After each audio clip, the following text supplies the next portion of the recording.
Alright folks, welcome back to another video. This is going to be the, I suppose, somewhat requested, sort of different replay highlight from stream.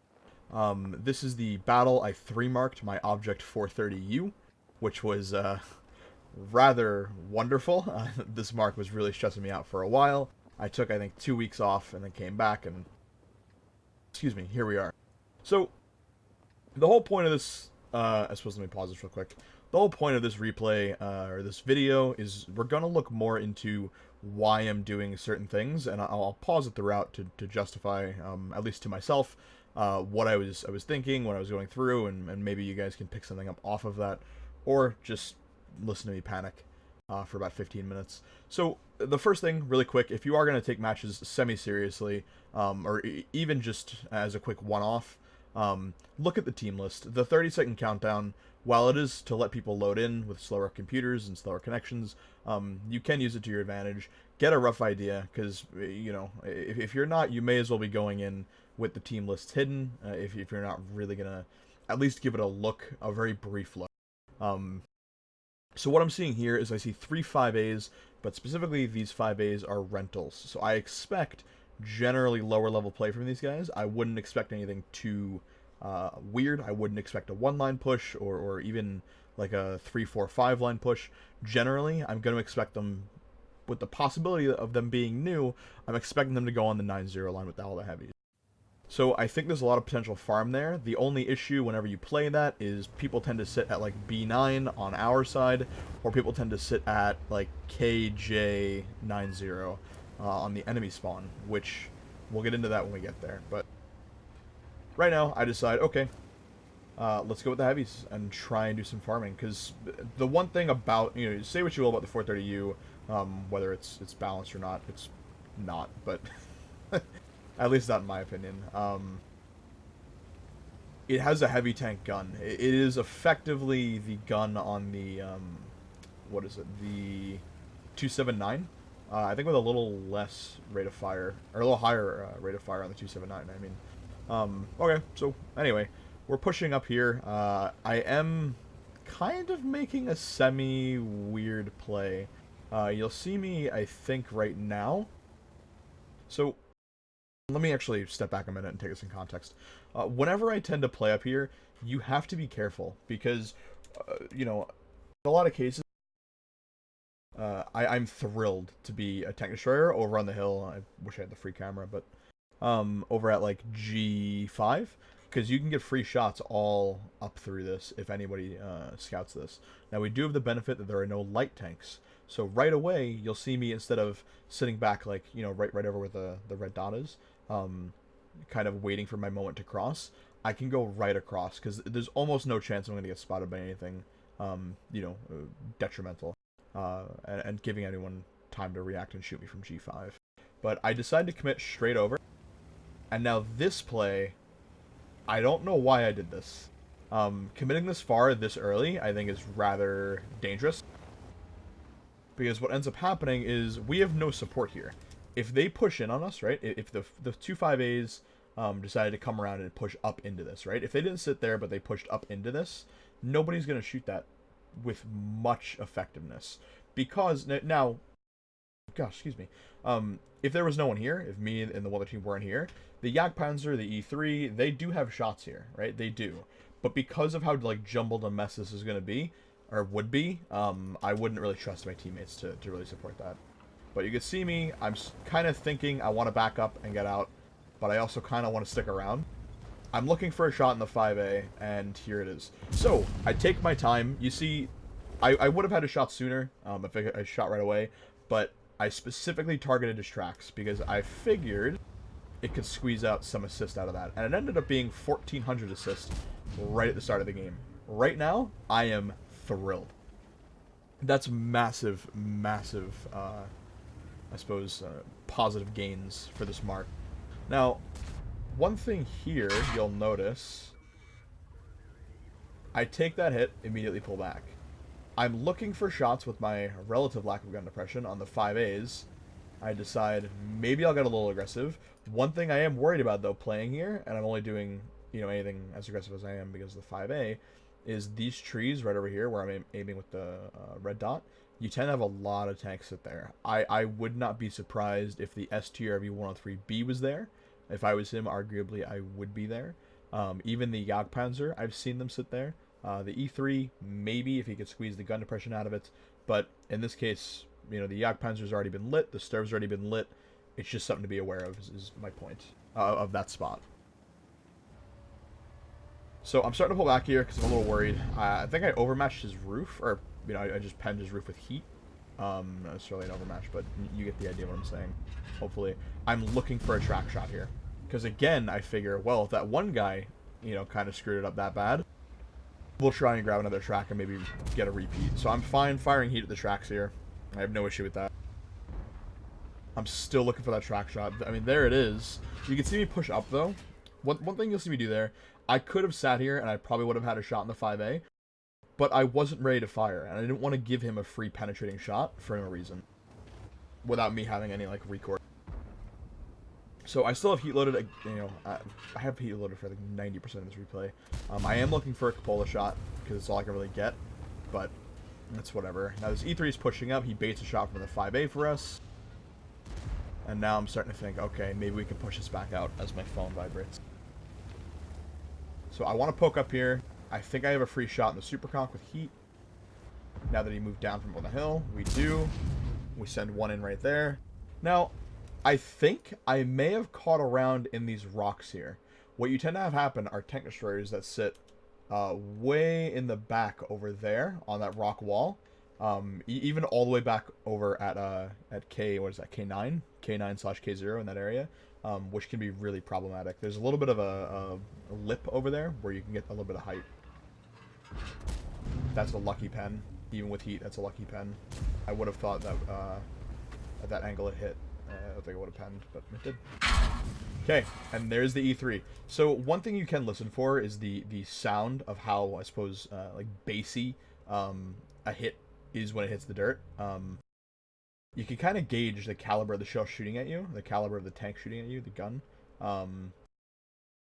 That was a really risky play, poking over that, but right now, all I'm thinking is free farm on those guys. And I got a little greedy, but now, with my wonder of getting high rolled almost every game, minus this one by 750 alpha guns, I don't know how that penned. I immediately pull back because there's no support anymore. The 113 pulled out, the 60 TP is almost dead. I'm thinking at this moment this is a losing fight. I don't want to sit here anymore. I don't see a benefit to being here. I'm trying to look for a play still, but watching this back, I can very clearly see there's no play here. Being on the fact that I'm on 800 HP, on you know, a, what, 3, effectively 3, even though we have 4, the 60 TP being a one-shot. I can't really rely on him too much. Because HE from any of these guys, even the Super Conch will kill him.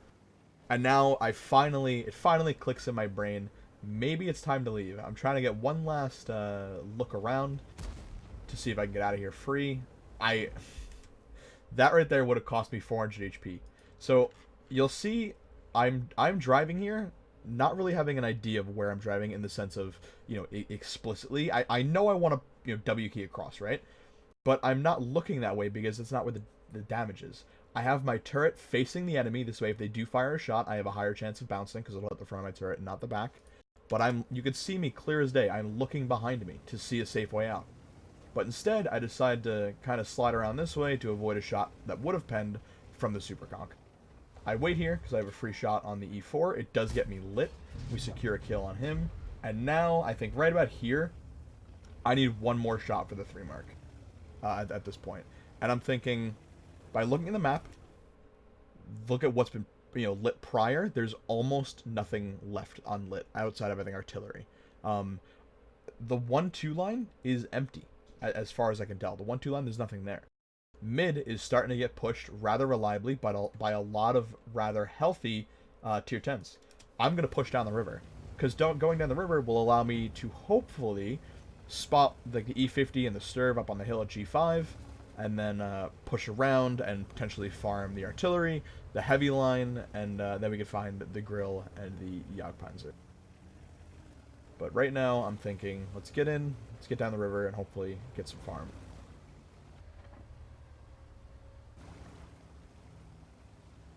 So we're pushing down right about here is sort of the clutch or kick part in the sense that you're either going to commit or you're going to fail here.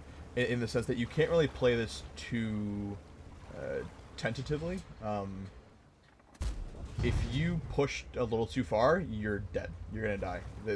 It's so open. We have the Sturve here. I want to push up.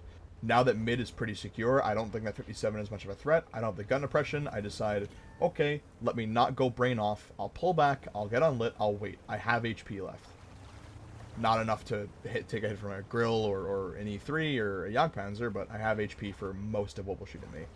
The heavy line actually ends up winning quite reliably. I don't know how, but good shit. Right now, I'm worried. I want to, ideally, my end goal is I want to push all the way up to, like, K6. I want to get all the way in, because there tends to be a little bit more of a divot down there, a little bit more of a dip in the river. That allows me a little bit more protection. But right now, I am frightened. I'm thinking about artillery, I'm thinking about the STRV, I'm thinking about the Jagdpanzer. It's just all triangles and arty left. And the Sturve is, no slouch when it comes to camo. So the Grill just shot the 5A. The Grill just killed the 5A. It's very important to keep an eye on the kill feed, because that tells me the Grill has to be somewhere that he was able to kill that 5A. That means he cannot be over it at let's say, K9. He's got to be, let's say, for the most part, he has to be around the river and to the right. Well, at least to my right. So now I'm thinking it's got to be just the STRV and maybe the E3 from like the 6 line over. We're going to push in and hopefully pull something out of this, but we'll see. So again, my end goal here is K6. Every time you make a play as we spot the E3, which I was not prepared for, you need to have an idea. There's a thought. For a lot of my movements, this game, I've justified it in my head. I didn't do it just because, okay, we'll do it. I did it with the intent of, I'm doing X because of Y. It's not just I'm doing, this. And that's it. That I justified it to myself. That there was a reason. Because what that allows you to do, I immediately go for the tracking shot here as well, because the last thing I want is a C3 to turn around and hit me. Thank you, friendly artillery. I am full panic mode here. We'll finish that thought in a minute. My whole intent is I want to track this guy. I'm still firing heat with the intent of keeping him tracked. You might have just heard the Sturve to my right get tracked, which is the only reason I think I'm alive right now. So I'm fine sitting here at the moment because I heard him get tracked.